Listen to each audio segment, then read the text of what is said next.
Hello అండి, ఈ వీడియోలో న్యాచురల్గా ఇంట్లో ఉన్న వస్తువులతో కలర్స్ ఎలా చేసుకోవాలో చూద్దాం. ముందుగా బీట్రూట్ తీసుకొని దీన్ని మిక్సీ జార్లో వేసుకొని మెత్తగా గ్రైండ్ చేసుకోవాలి. ఇలా మెత్తగా గ్రైండ్ అయిన తర్వాత ఇందులో బియ్య పిండి, ఇది నేను ఇంట్లో పట్టించి పెట్టుకునేటువంటిది, అది యాడ్ చేసుకొని ఈ విధంగా మిక్సీ పట్టుకుంటే పింక్ కలర్ రెడీ అయిపోతుంది. దీన్ని పక్కన పెట్టేసుకొని ఇప్పుడు ఎల్లో కలర్ చేసుకుందాం.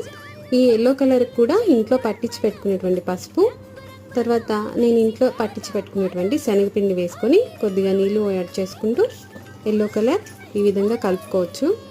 ఈ విధంగా ఇంట్లోనే ఒక 5-6 మినిట్స్లో మనకి ఒక 2 కలర్స్ రెడీ అయిపోతాయి.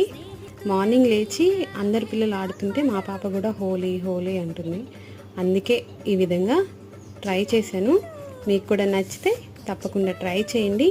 ఇలాంటి మరిన్ని వీడియోస్ కోసం మాధురి మిరాకిల్ సబ్స్క్రైబ్ చేయండి. Thank you for watching.